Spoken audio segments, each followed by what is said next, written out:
پھر اللہ نے دوبارہ توحید کی مثال دی کہ اللہ کی طاقت اور قدرت کو دیکھو کہ چیزوں کے سایوں کو دیکھو، چیزوں کو دیکھو، کائنات کے ذرے ذرے کو دیکھو، یہ تمام کی تمام چیزیں اللہ کے سامنے سربہ سجود ہیں، سب اللہ کے حکم کے آگے فرما بردار ہیں، جس کام میں اللہ نے لگا دیا لگے ہوئے ہیں۔ تو انسان کو بھی چاہیے کہ جس کام میں اللہ نے لگا دیا لگ جائے، اور یہ تمام کائنات کا اللہ کے حکم کے تابع ہونا یہ خود اس کی علامت ہے کہ وہ اللہ ایک ہے۔ لہذا اس رکوع میں اللہ فرما رہے ہیں لا تتخذوا الہین اثنین، دو الہوں کو مت ٹھہراؤ، دو کو معبود مت بناؤ۔ یہ پوری کائنات ایک ہی خدا کے سامنے سجدہ کر رہی ہے، دو نہیں ہو سکتے، ورنہ کچھ ایک کی مان کے چل رہے ہوتے، کچھ دوسرے کی مان کے چل رہے ہوتے، تو اس میں نظام میں ٹکراؤ ہو جاتا۔ تو یہ پوری کائنات سائے کیسے ترتیب سے سمٹ رہے ہیں، تو یہ پوری کائنات کا ذرہ ذرہ بتا رہا ہے کہ ہمیں چلانے والا، ہمارے نظام کو سنبھالنے والی ایک طاقت ہے، ایک طاقت ہے، وہ دو نہیں ہے۔ اس لیے اللہ نے فرمایا کہ اللہ کہتا ہے، کس سے کہتا ہے؟ یعنی مخلوق سے اور پیغمبروں سے، مخلوق سے پیغمبروں کے ذریعے اور پیغمبروں سے براہ راست کہتا ہے لا تتخذوا الہین اثنین، دو الہ مت ٹھہراؤ۔ اس سے دلالت النص سے پتہ چلتا ہے کہ جب دو ٹھہرانا جائز نہیں ہے تو دو سے زیادہ تو بطریق اولا ناجائز ہے۔ دیکھیں ایک اصطلاح یاد کر لیں، دلالت النص۔ آج کل جو نئے نئے مجتہدین آ رہے ہیں نا، یہ فقہی اصطلاحات سے واقف نہیں ہوتے، تو بہت سی جگہوں پہ یہ قرآن و سنت کی غلط تشریح کر رہے ہوتے ہیں۔ دلالت النص کہتے ہیں ایک حکم قرآن میں یا حدیث میں واضح نہیں ہے، لیکن تھوڑی سی بھی عقل رکھنے والا سمجھ جائے گا کہ جب یہ ناجائز ہے تو اس سے اوپر کی چیز تو بطریق اولا ناجائز ہوگی۔ اس کی مثال میں بار بار دیتا ہوں کہ وَلَا تَقُلْ لَهُمَا اُفٍّ، اللہ فرماتے ہیں ماں باپ کو اف مت کرو۔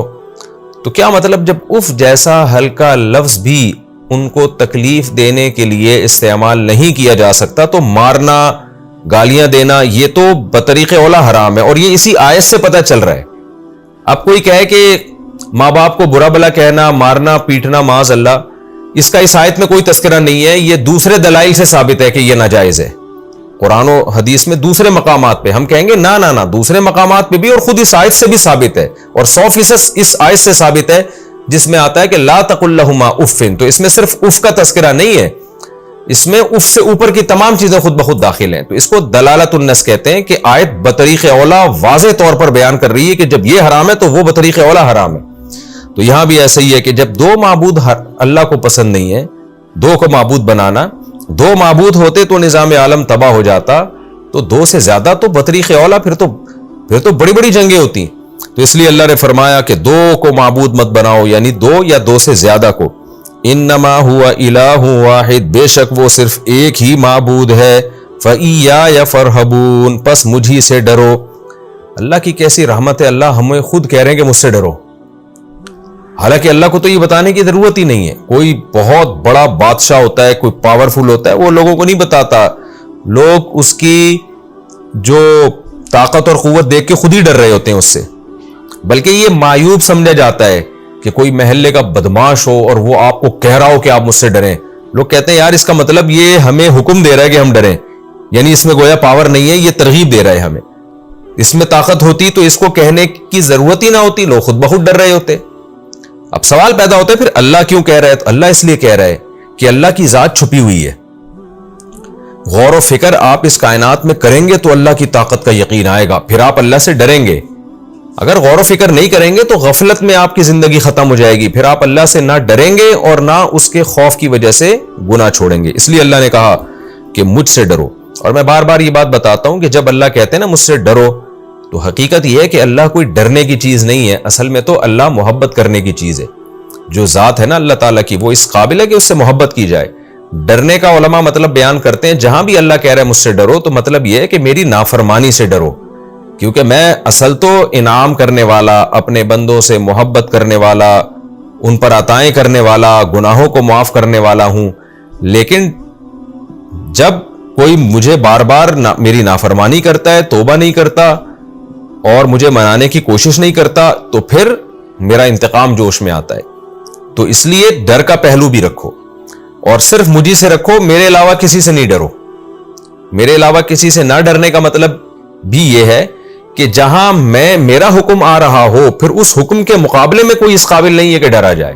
اس میں وہ طبعی خوف جو انسان کو جنگلی جانوروں سے، چوروں سے، ڈاکوؤں سے ہوتا ہے، وہ طبعی خوف اس میں داخل نہیں. وہ تو پیغمبروں کو بھی ہوا ہے. موسیٰ علیہ السلام نے جب دیکھا کہ لاٹھی سانپ بن گئی ہے تو آپ دوڑنے لگے خوف کی وجہ سے. تو یہ طبعی چیز ہے، یہ اس آیت کے مفہوم میں داخل نہیں ہے. یہاں ڈر سے وہ ڈر مراد ہے جو معبود کا خوف، معبود والا خوف، کہ وہ اسباب سے ہٹ کے سب کچھ کر سکتا ہے، ہمیں نقصان پہنچا سکتا ہے. مثال کے طور پر دیکھیں، ایک آدمی میں پاور ہی نہیں ہے تو آپ اس سے ڈرتے بھی نہیں ہیں، لیکن وہ بندوق نکال لے گا تو آپ ڈرنا شروع ہو جائیں گے. تو یہ ڈر نیچرل ہے، اس کی اس آیت میں نفی نہیں ہے. لیکن ایک آدمی کے پاس پاور نہیں ہے مگر آپ یہ سمجھتے ہو کہ اسے مجھے قتل کرنے کے لیے بندوق نکالنے کی ضرورت نہیں ہے، کلمہ کن کی طاقت سے مجھے قتل کر سکتا ہے، تو پھر آپ جب اس سے ڈریں گے نا تو یہ وہ ڈر ہے جو صرف معبود سے ڈرنا جائز ہے، معبود کے علاوہ سے جائز نہیں ہے. کیونکہ اللہ واحد وہ ذات ہے جو آپ کو نقصان پہنچانے کے لیے کسی سبب کی محتاج نہیں ہے. باقی جتنی مخلوق ہے وہ آپ کو نقصان پہنچانے کے لیے آلات کی اور اسباب کی محتاج ہے، لہذا ان کے پاس آپ کو نقصان پہنچانے کے آلات ہوں گے تو آپ ڈریں گے، نہیں ہوں گے تو آپ نہیں ڈریں گے. تبھی کمزور سے کوئی نہیں ڈرتا. لیکن اللہ تعالیٰ جب نقصان پہنچانے کا ارادہ کریں گے تو وہ کسی سبب کا محتاج نہیں ہے. وہ بیٹھے بیٹھے آپ کو موت دے دے، وہ بیٹھے بیٹھے آپ کو مصیبت میں ڈال دے، اور اس کے لیے نہ اس کو ہوائیں چلانے کی ضرورت، جیسے وہ ابراہیم علیہ السلام کو آگ میں بچا سکتا ہے تو ایسے ہی ایک شخص کو بغیر آگ کے جلا بھی سکتا ہے وہ. تو یہ والا جو خوف ہے کہ کسی بھی وقت کچھ بھی کر سکتا ہے، وہ یہ خوف صرف اور صرف اللہ سے رکھنے کا حکم ہے. خوب سمجھ لیں، کیونکہ ان آیتوں کا بھی لوگ غلط استعمال کرتے ہیں. جب ان سے کہا جائے کہ بھائی تم پہرے داری رکھو یا تم لاک کرو، اپنے مال کی حفاظت کرو اور کچھ چوکیدار رکھو، تو لوگ کہتے ہیں ہم صرف اللہ سے ڈرتے ہیں، کسی اور سے نہیں ڈرتے، اور اس طرح کی آیتیں پیش کرتے ہیں کہ نیک لوگ صرف اللہ ہی سے ڈرتے ہیں. تو وہ ڈر کا مفہوم الگ ہے جو یہاں بیان ہو رہا ہے، اور جو عام طور پہ ڈر کا مفہوم لیا جاتا ہے وہ الگ ہے. خوب اچھی طرح اس کو سمجھ لیں. آگے اللہ فرماتے ہیں وَلَهُ مَا فِي السَّمَاوَاتِ وَمَا فِي الْأَرْضِ، اسی کے لیے ہے جو کچھ آسمانوں میں اور جو کچھ زمین میں. وَلَهُ الدِّينُ وَاصِبًا، اور اطاعت لازمی طور پر صرف اسی کا حق ہے اور اسی کے ساتھ چمٹی ہوئی ہے ہمیشہ کے لیے. تو صرف اسی کی اطاعت ہوگی. کسی اور کی اگر اطاعت ہوگی تو اس کی اجازت کی بات ہوگی، اس کی پرمیشن کے بعد ہوگی. اور اللہ کی اطاعت اور غیر کی اطاعت ٹکرا رہی ہوگی تو پھر غیر کی اطاعت نہیں کی جائے گی، اللہ کی جائے گی. افغیر اللہ تتقون، تو اس کے بعد بھی کیا تم اللہ کے علاوہ سے ڈرو گے. وما بکم من نعمت، بہت سے لوگ دنیا میں ایسے ہیں وہ کہتے ہیں بھائی ہم کیوں ڈریں، ہم تو بہت اچھے حالات میں چل رہے ہیں. ہمارے ساتھ تو اگر اللہ تعالیٰ ناراض ہوتا یا ہمیں عذاب پہنچانا چاہتا تو ہماری صحت اچھی نہ ہوتی، ہمارے پاس یہ مال اور اولاد کی نعمت نہ ہوتی اور بینک بیلنس نہ ہوتا، سوانیاں نہ ہوتی، تو ہم کیوں ڈریں بھائی. اس کا اللہ نے جواب دیا وما بکم من نعمت، جو کچھ نعمت تمہارے پاس ہے فمن اللہ، وہ اللہ ہی کی طرف سے، اللہ نے بھیک میں دی ہے تمہیں. تو جب ظاہر ہے کوئی تمہیں بھیک دے سکتا ہے تو وہ بھیک چھین بھی تو سکتا ہے نا. تو جو نعمتوں میں ہے وہ بھی اللہ سے ڈرے. ثم اذا مسکم الضر، اور پھر جب تمہیں کوئی مصیبت پہنچتی ہے فالیہ تجأرون، تو گڑ گڑاتے بھی تو پھر اسی کے سامنے ہو. بہت سے لوگ تو ایسے ہی ہوتے ہیں، خدا کے منکر ہوتے ہیں، شرک کر رہے ہوتے ہیں، جب ٹینشن میں آتے ہیں نا پھر خدا ان کو بھی یاد آتا ہے کوئی ہے طاقت جو مجھے اس مصیبت سے دور کر سکتی ہے. یہ میجورٹی کی بات ہو رہی ہے. بہت سے تو بدبخت ایسے ہوتے ہیں جو ان مصیبت میں بھی اللہ ان کو یاد نہیں آتا. لیکن مشرکین مکہ میں تو میجورٹی ایسے ہی تھی کہ وہ اپنے بتوں کو بھی چھوڑ دیا کرتے تھے.